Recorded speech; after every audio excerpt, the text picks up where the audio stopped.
celebrity culture, we destroy what we worship.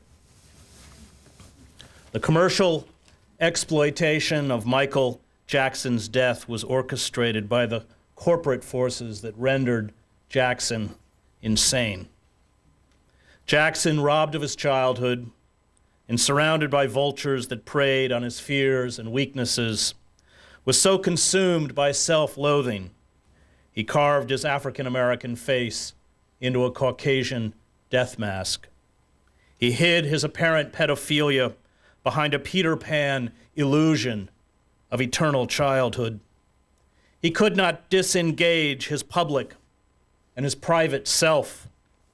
He became a commodity, a product, one to be sold, used, and manipulated. He was infected by the moral nihilism and personal disintegration that is at the core of our corporate culture.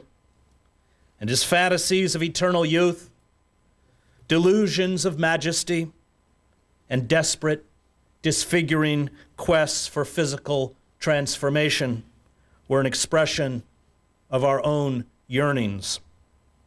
He was a reflection of us in the extreme. His memorial service, a variety show with a coffin, had an average of 31.1 million television viewers.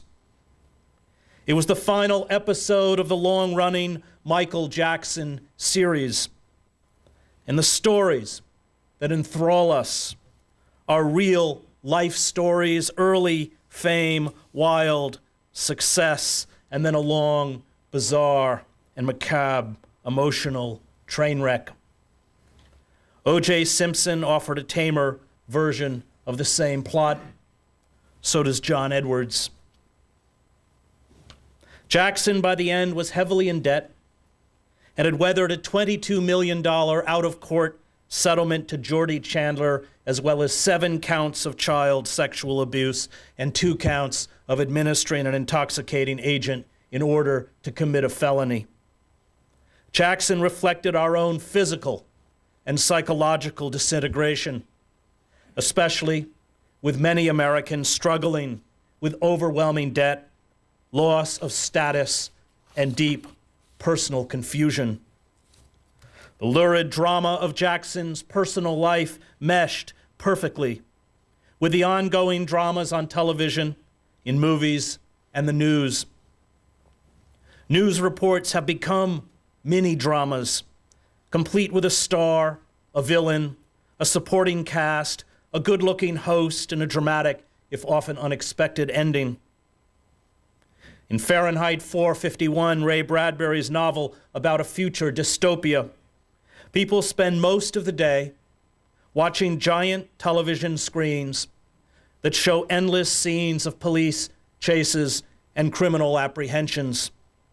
Life, Bradbury understood, once it was packaged, scripted, given a narrative, and filmed, became the most compelling form of entertainment. And Jackson was a great show, and he deserved a great finale.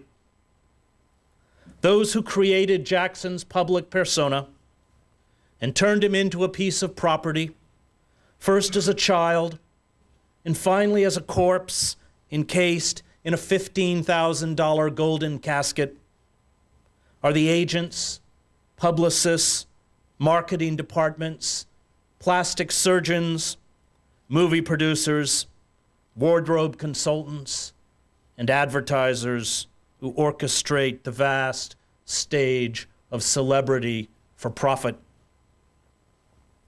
They are the puppet masters. No one achieves celebrity status. No cultural illusion is swallowed as reality without these armies of cultural enablers and intermediaries. The producers at the Staples Center in Los Angeles made sure the 18,000 attendees and television audience, and even the BBC, devoted 3 hours to the tribute, watched a funeral that was turned into another maudlin form of uplifting popular entertainment. The memorial service for Jackson was a celebration of celebrity. There was the queasy sight of groups of children, including his own, singing over the coffin. Brooke Shields, fighting back tears, recalled how she and a 33-year-old Jackson, who always maintained that he was a straight male, broke into Elizabeth Taylor's room the night before the wedding because Michael was too excited to wait until morning to see the wedding gown.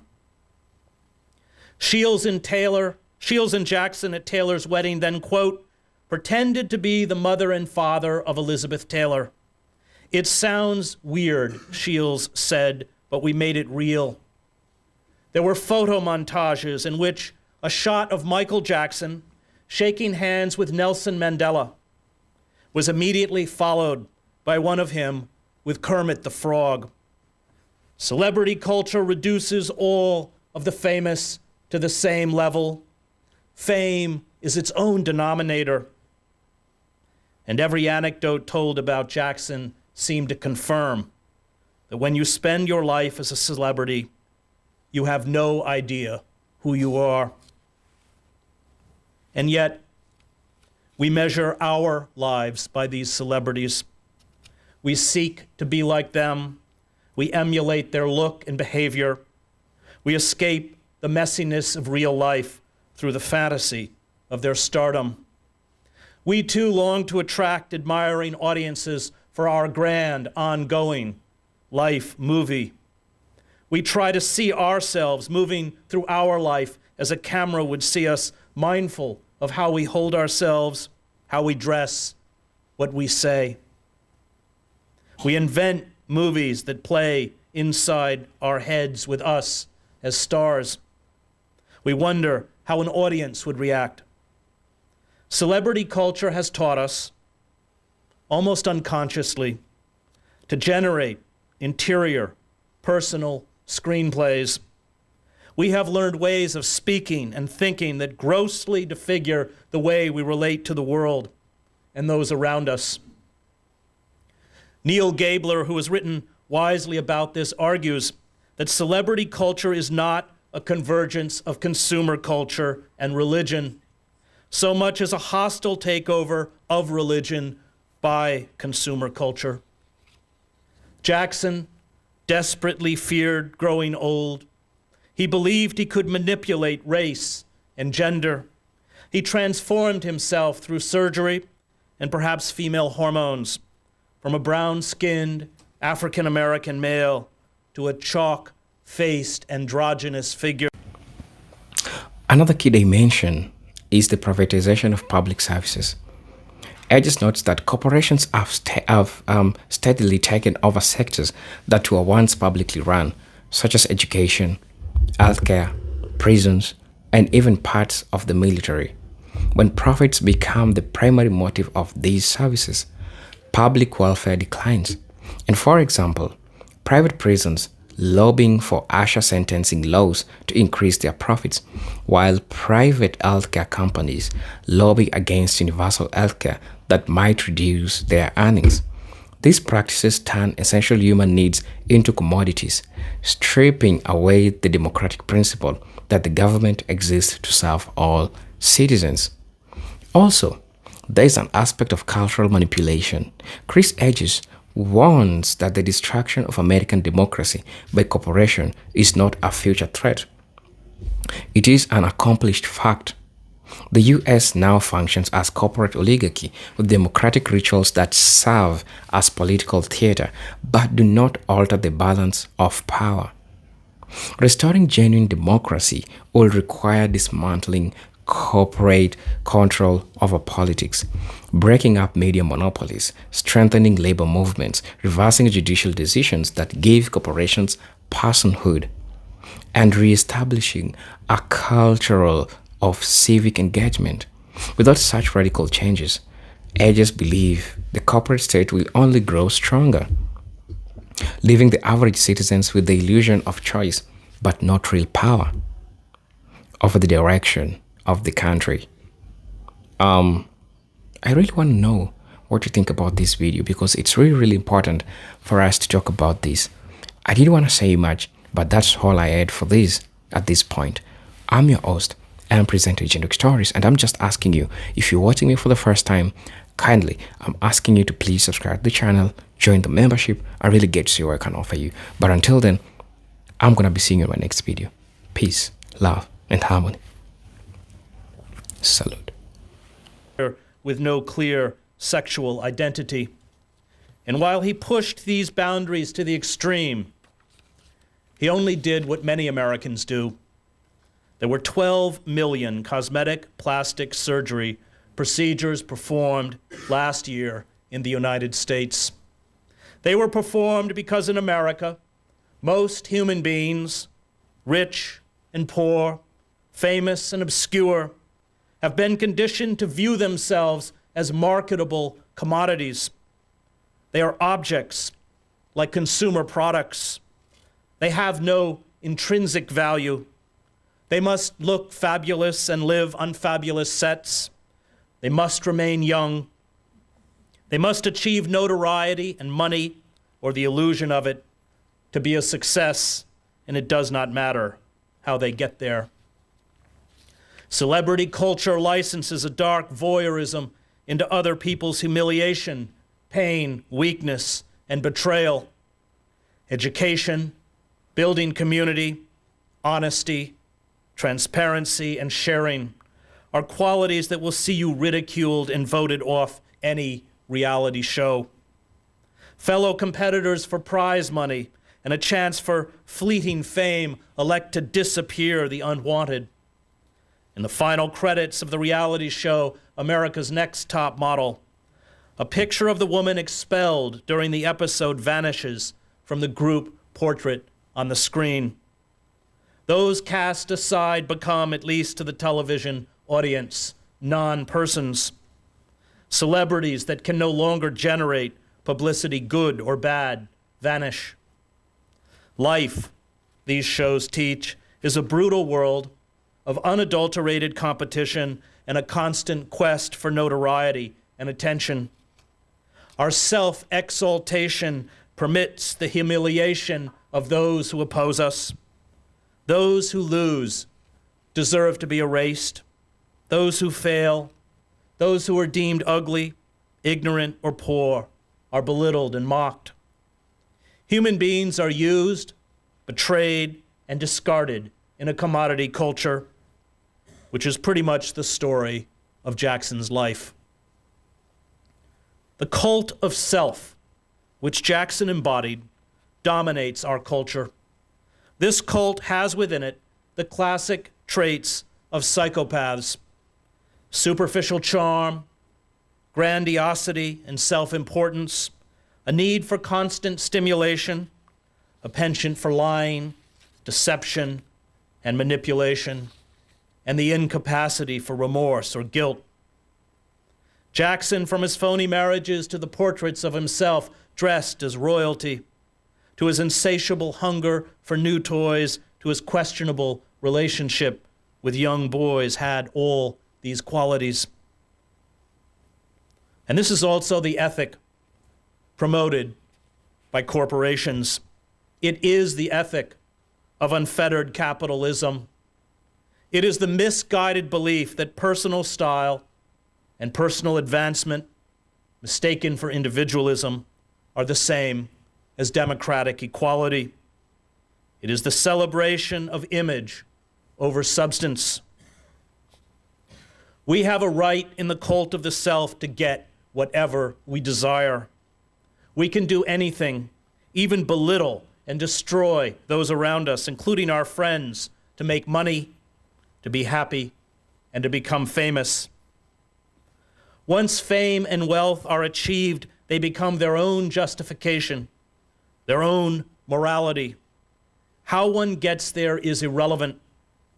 And it is this perverted ethic that gave us Wall Street bankers and investment houses that willfully trashed the global economy, stole money from tens of millions of small shareholders who had bought stock in these corporations for retirement or college. The heads of these corporations, like the winners on a reality television program who lied and manipulated others to succeed, walked away with hundreds of millions of dollars in bonuses and compensation. The ethic of Wall Street is the ethic of celebrity. But the tantalizing illusions offered by our consumer culture are vanishing as we head towards collapse. The ability of the corporate state to pacify the country by extending credit and providing cheap manufactured goods to the masses is gone. The jobs we are shedding are not coming back, as Lawrence Summers tacitly acknowledges when he talks of a jobless recovery. The belief that democracy lies in the choice between competing brands and the accumulation of vast sums of personal wealth at the expense of others has been exposed as a fraud. Freedom can no longer be conflated with the free market. The travails of the poor are rapidly becoming the travails of the middle class, especially as unemployment insurance runs out. And class warfare, once buried under the happy illusion that we were all going to enter an age of prosperity with unfettered capitalism, is returning with a vengeance.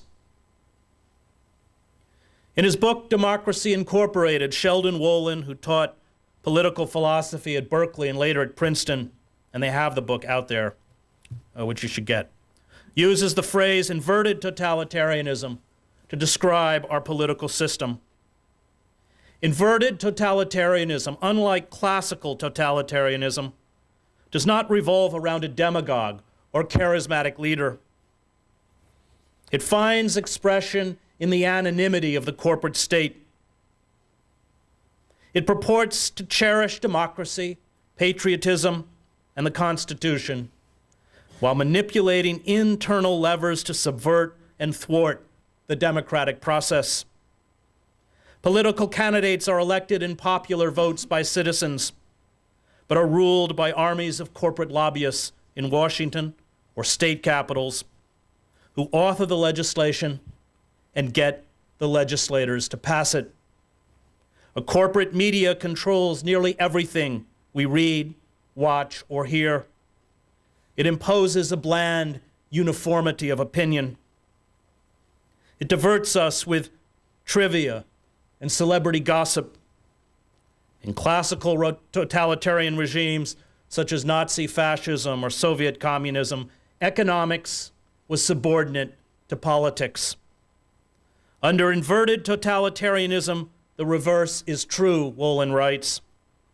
Economics dominates politics. And with that domination comes different forms of ruthlessness that appears radically individualistic and new. This image inoculates us from seeing that the old engines of corporate power and the vast military-industrial complex continue to plunder the country. Brand Obama is about being happy consumers. We are entertained, we feel hopeful, we like our president, or at least we used to. We believe he is like us. But like all branded products spun out from the manipulative world of corporate advertising, we are being duped into doing and supporting a lot of things that are not in our interest. A few weeks before Obama won the presidential elections, Obama beat Nike, Apple, Courtiers, and Zappos to win the Association of National Advertisers' top annual award, Marketer of the Year. What for all our faith and hope has the Obama brand given us?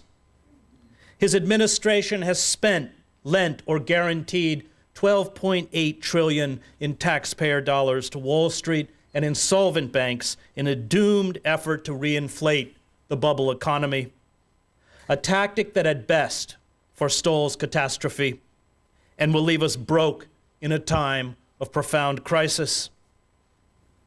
Brand Obama has allocated nearly $1 trillion in defense-related spending, and the continuation of our doomed imperial project in Iraq, where military planners now estimate that between 50 to 70,000 troops will remain for the next 15 to 20 years.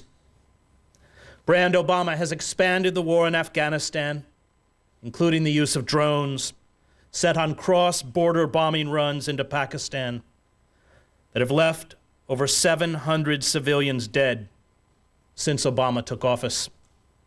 Brand Obama has refused to ease restrictions so workers can organize, and because of pressure from the for-profit healthcare industry, would not consider single-payer, not-for-profit healthcare for all Americans. Shame. Brand Obama stood by as 2.8 million people lost their homes last year to foreclosures or bank repossessions. That's nearly 8,000 people a day. And they will be joined by an estimated 2.4 million people this year.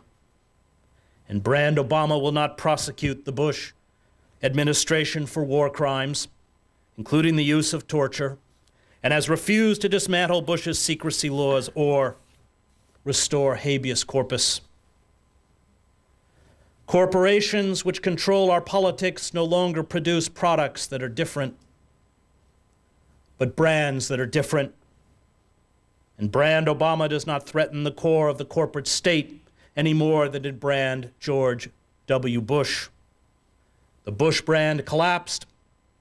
We became immune to its studied folksiness. We saw through its artifice. And this is a common deflation in the world of advertising.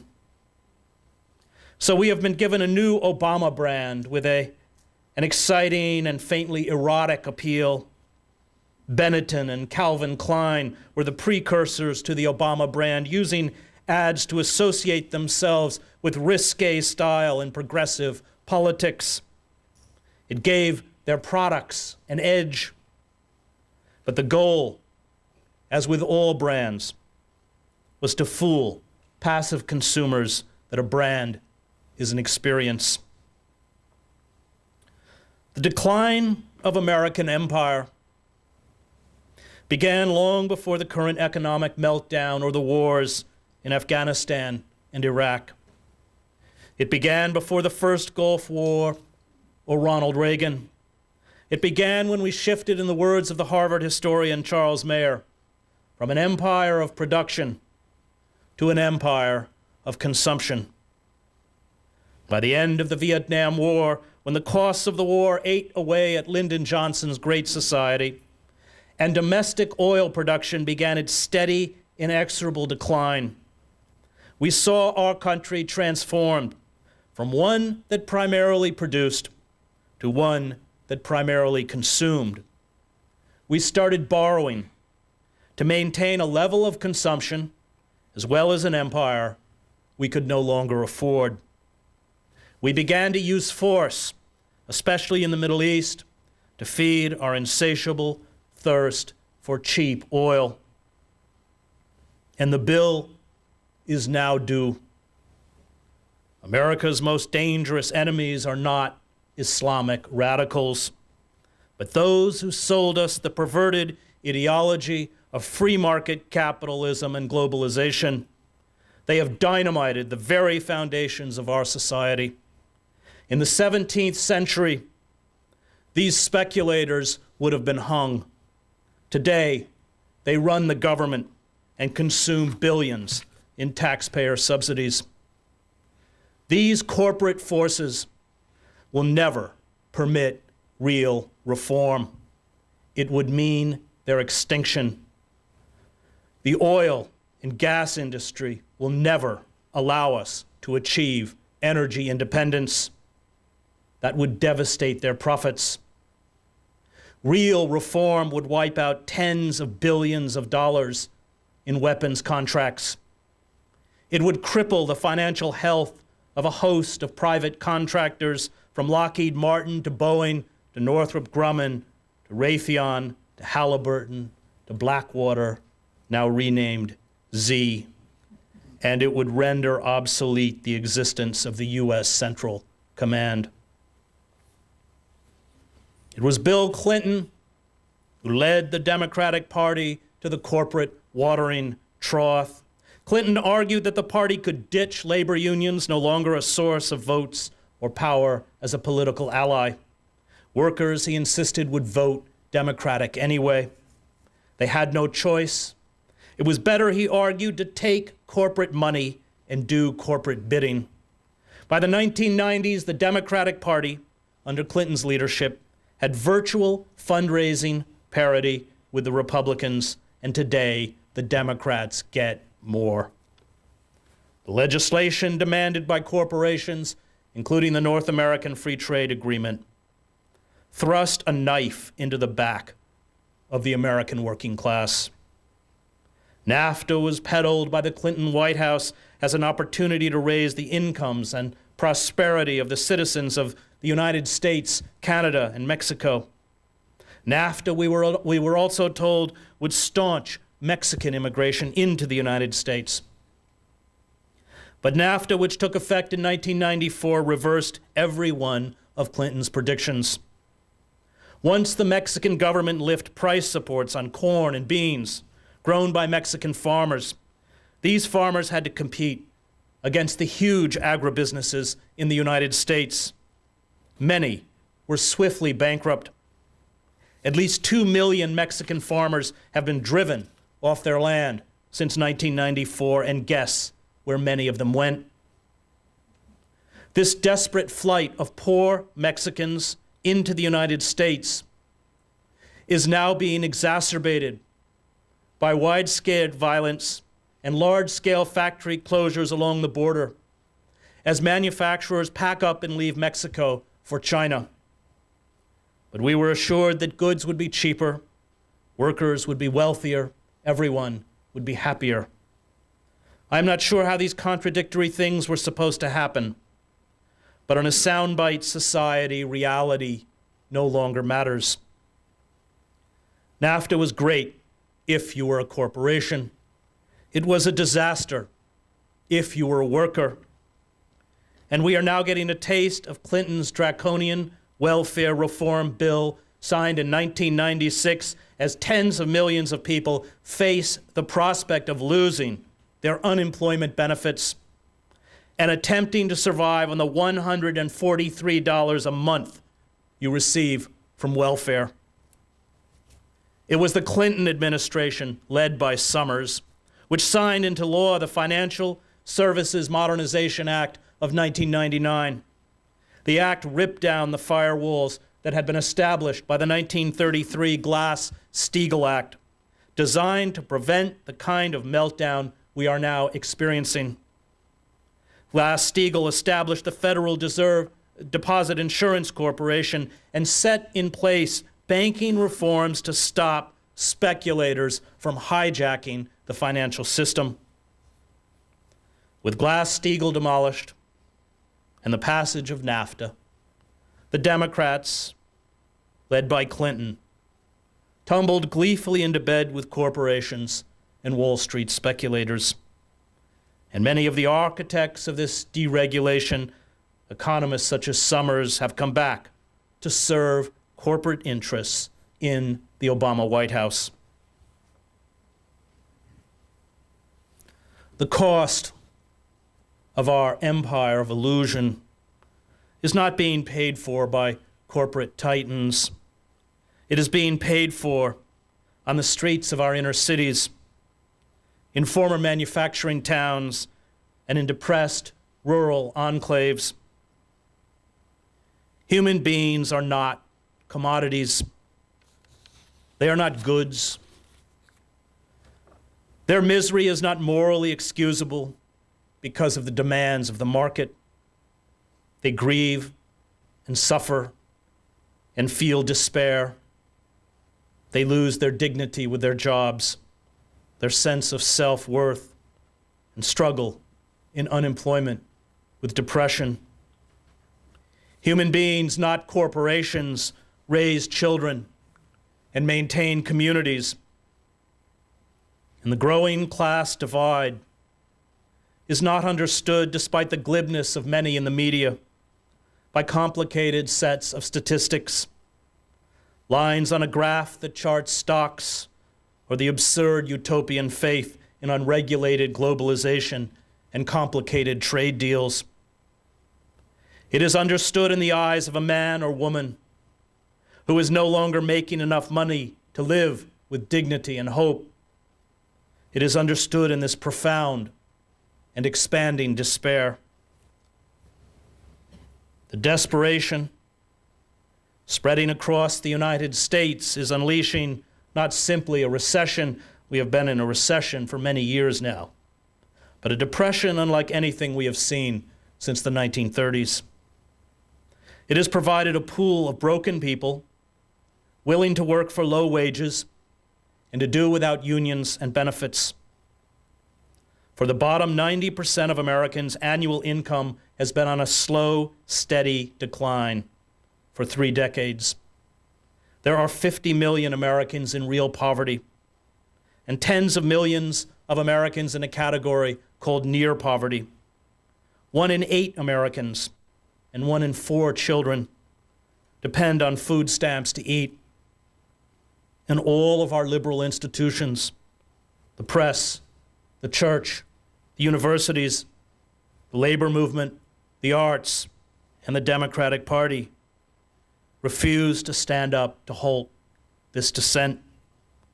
The legitimate rage expressed by our disenfranchised working class is directed as much towards our bankrupt liberal class and the values it espouses as it is against the power elite.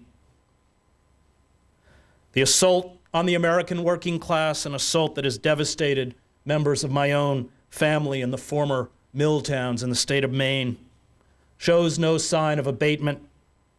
In the past 3 years, nearly 1 in 5 U.S. workers were laid off, and among workers laid off from full-time work, roughly 1/4 were earning less than $40,000 a year. There are whole sections of the United States that now resemble the developing world. There has been a Weimarization of the American working class, and the assault on the middle class is underway. Anything that can be digitalized, from finance to architecture to engineering, can and is being outsourced to workers in countries such as India or China, who accept pay a fraction of that of their Western counterparts and work without benefits. And both the Republican and Democratic parties, beholden to corporations for money and power, are responsible. Washington has become our Versailles. The media has evolved into a class of courtiers. The Democrats, like the Republicans, are courtiers. Our pundits, academic experts, and financial analysts, at least those with prominent public platforms, are courtiers. We are captivated by the hollow stagecraft of political theater, which is what the congressional hearings on BP are, as we are ruthlessly stripped of power. The role of courtiers is to parrot official propaganda. Courtiers do not defy the elite or question the structure of the corporate state. And these corporations, in return, employ them and promote them as celebrities or elected officials. Courtiers in face powder deceive us in the name of journalism. Courtiers in our political parties promise to look out for our interests and then pass bill after bill to further corporate fraud and abuse. And no class of courtiers, from the eunuchs behind the Manchus in the 19th century to the Baghdad caliphs of the Abbasid Caliphate, has ever transformed itself into a responsible and socially productive class. Courtiers are hedonists of power. Being a courtier requires agility and eloquence, and the most talented of them should be credited as persuasive actors. They entertain us, They appear to be our friends. They make us feel good. They are the smiley faces of a corporate state that has hijacked our government. And when these corporations make their iron demands, these courtiers drop to their knees. They placate the telecommunications companies that want to be protected from lawsuits.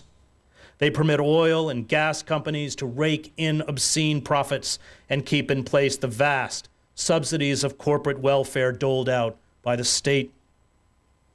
They allow our profit-driven healthcare system to leave the uninsured and underinsured to suffer and die. And 45,000 Americans died last year because they could not get proper medical care. The for-profit healthcare industry, like the defense industry, makes money from death and suffering. It is legally permitted in this country to hold a sick child hostage while their families frantically bankrupt themselves to save their sons or daughters. Any discussion of health care should acknowledge the fact that our for-profit healthcare system is the problem and must be destroyed. Only then can we have an honest debate about what comes next. But this will never happen. It will never happen because the industry's money and lobbyists drive the discussion, as well as the shape of the so-called healthcare reform bill. And the courtiers in Washington and on the television screens dance to the tune they play. America is devolving into a third world nation. We have not yet found a mechanism to halt our elite's rapacious looting of the public treasury, our bizarre state socialism for corporations, and we have allowed them to amass trillions in debts which can never be repaid, and unleashed widespread human misery which we will be helpless to ameliorate. Our anemic democracy is being replaced with a robust national police state.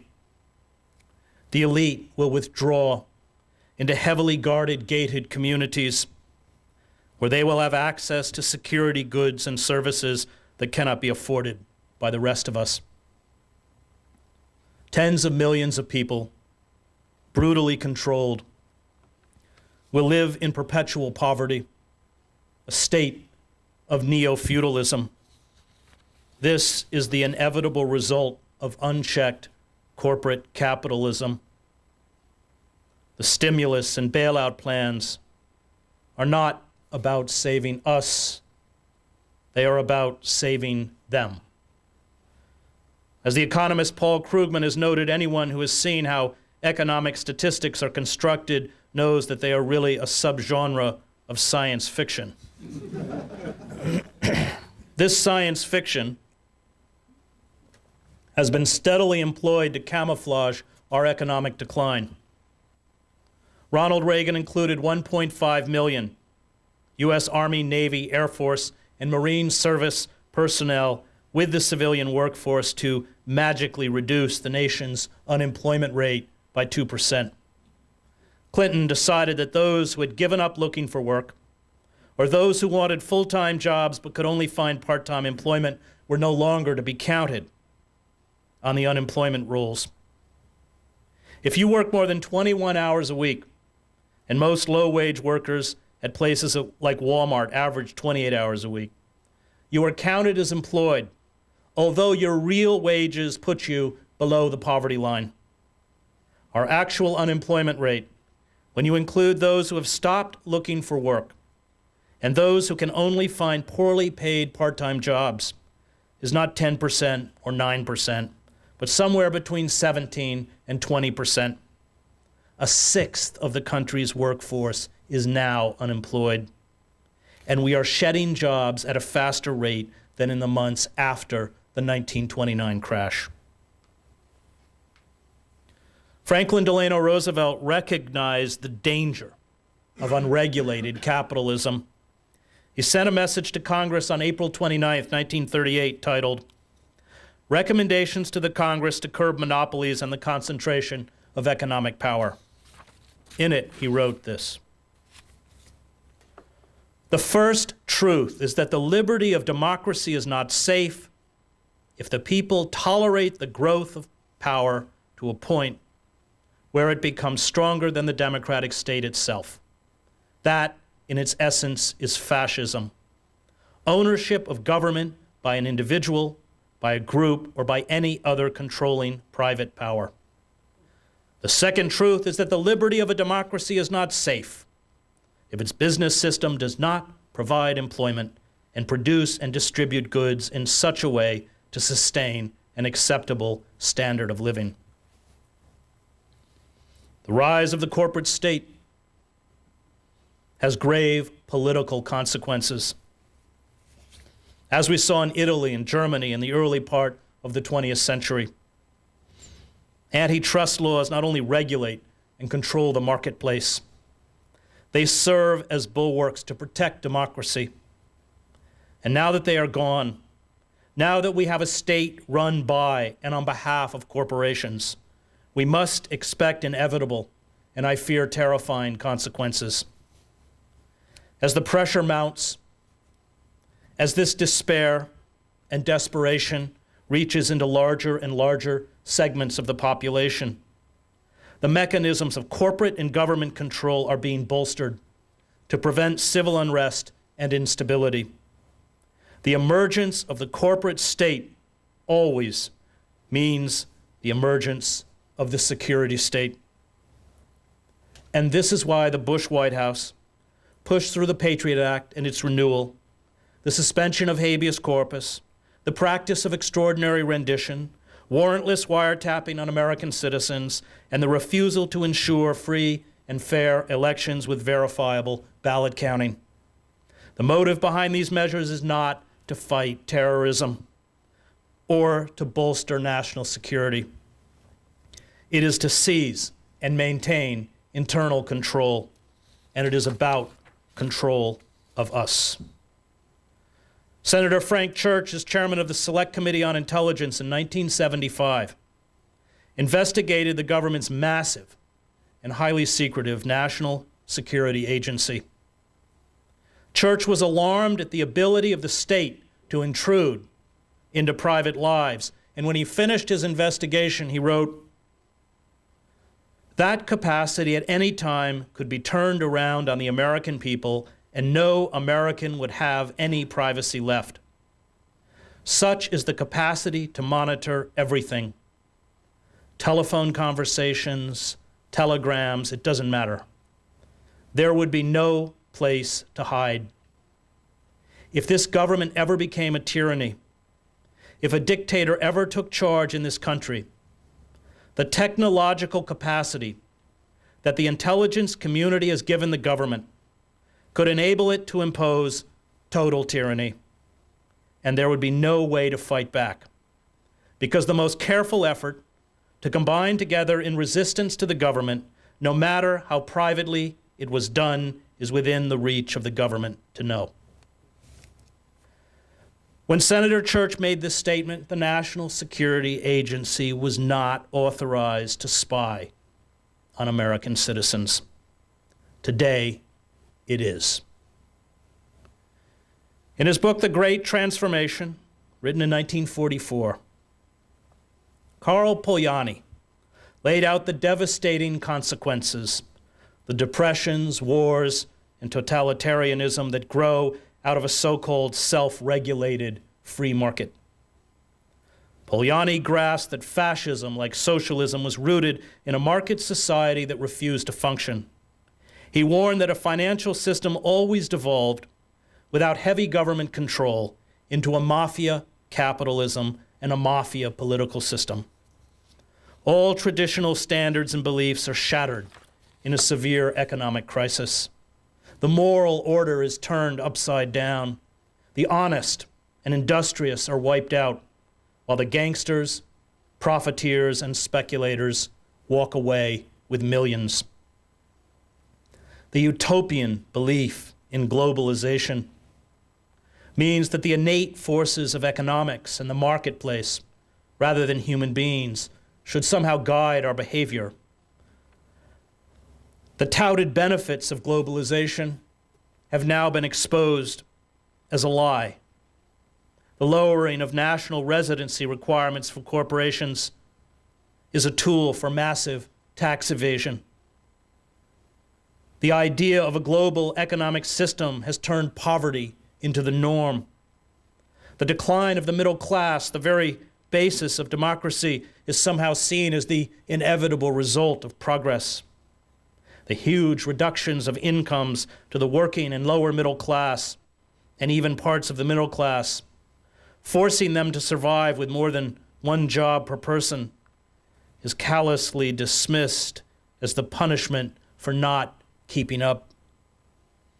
The contrast between multi-million-dollar bonuses for corporate managers and four-job families has institutionalized the oligarchic state and staggering inequalities. For 2 decades, an elite consensus insisted that unsustainable third world debts would not be put aside in a sort of bad debt reserve without betraying globalism's essential principles and moral obligations, which included unwavering respect for the sanctity of international contracts, the philosopher John Ralston Saul wrote.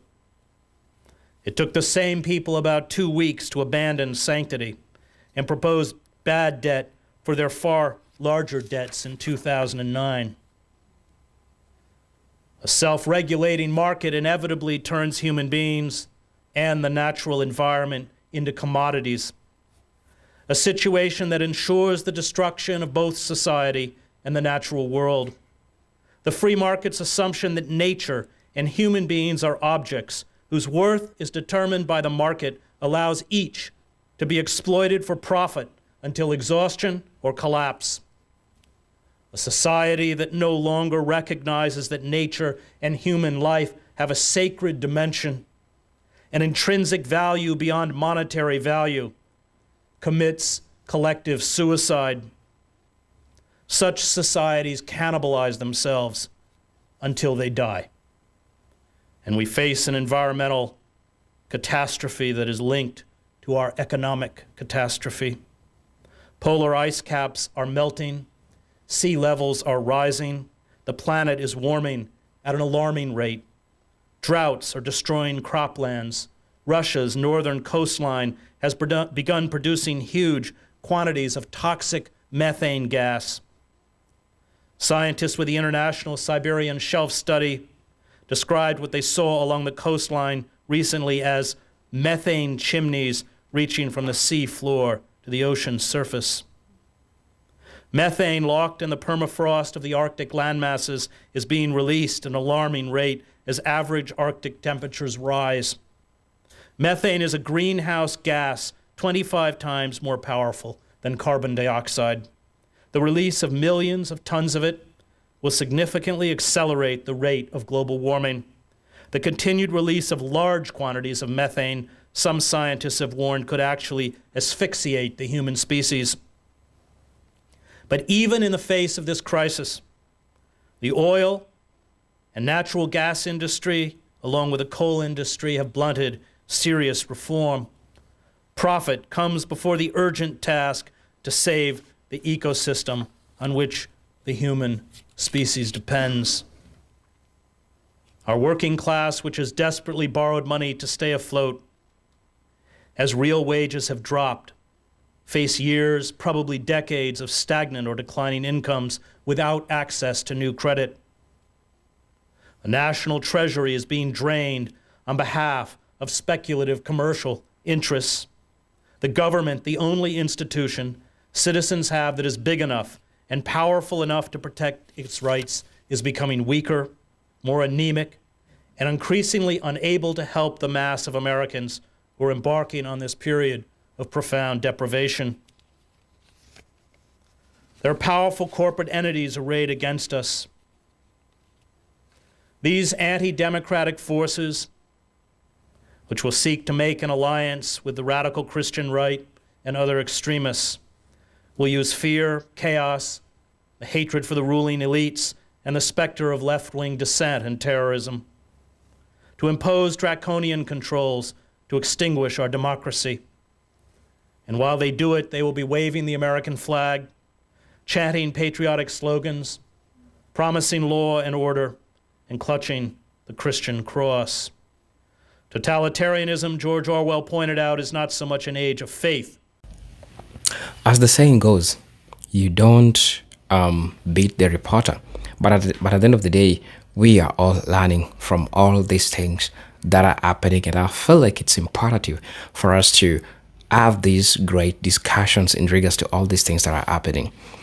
The first major element that Chris Hedges point out is the merging of corporate and political interest. Yes, corporations pour billions into political campaigns, hire armies of lobbyists, and use the financial muscle to shape legislation in ways that protect their profits while weakening public protection. And over time, both major political parties have to come to depend so heavily on corporate funding that they no longer represent the needs of average citizens. Instead, they compete to prove their loyalty to corporate donors. This means laws that once kept markets in check, such as anti-monopoly regulations or worker protections, are weakened or repealed entirely. Also, another critical factor is the way corporations have bought control over the media. Chris Hedges emphasizes that when a handful of giant companies owns most news outlets, the information Americans received is filtered through the lens of corporate profit motives. Investigative journalism that exposes corporate crimes becomes rare, while stories that distract, entertain, or promote consumerism dominate. This weakens public understanding of political systems and prevents citizens from organizing effectively against the corporate takeover. The less people know about their government is truly run, is the easier it fits for corporations to tighten their control. Also, Chris Hedges also highlights the role of judiciary, especially the Supreme Court, in legitimizing corporate dominance. Decisions like Citizens United 5, the FEC 2010, a corporation the right to spend unlimited amount of political campaigns under the guise of free speech. This ruling essentially enriched the idea that money equals speech, giving wealthy corporations vastly more political influence than ordinary citizens. And over decades, corporate lawyers have successfully pushed for legal doctrines that treat corporations as persons with constitutional rights, while the actual rights of living, breathing citizens are steadily eroded. Also, the economic system that supports this political structure is another part of the problem. Remember, Chris Hedges argues that unfettered capitalism without democratic oversight inevitably leads to oligarchy. As wealth concentrates at the top, corporations are able to purchase more political influence, which in turn allows them to shape the economic in ways that further enrich them. This creates a feedback loop in which inequality grows, public institutions are defunded, and social safety nets are dismantled, further reducing the capacity of citizens to resist corporate rule. Also, one of the most damaging consequences, according to Chris Hedges, is the erosion of workers' power. Over the last century, corporations have crushed unions through legal restrictions, outsourcing, and automations. Without strong labor organizations, workers have little bargain power, wage stagnate, and benefits disappear. The economic to survive have neither the time nor the resources to engage in political activism. The corporate state thrives when citizens are too exhausted to fight back. Also, Chris Edges points to the militarization of domestic policing as a symptom of corporate-driven governance. Corporate profit from supplying military-grade weapon and surveillance technology to police departments, while politicians, beholden to corporate donors, pass laws that criminalize dissent. Peaceful protest movements, from Occupy Wall Street to Black Lives Matter, have been met with overwhelming force, not because they threaten public safety, but because they challenge corporate power. This is a form of state violence designed to protect the interest of the elite class. Also, another key dimension is the privatization of public services. Chris Edges notes that corporations have steadily taken over sectors that were once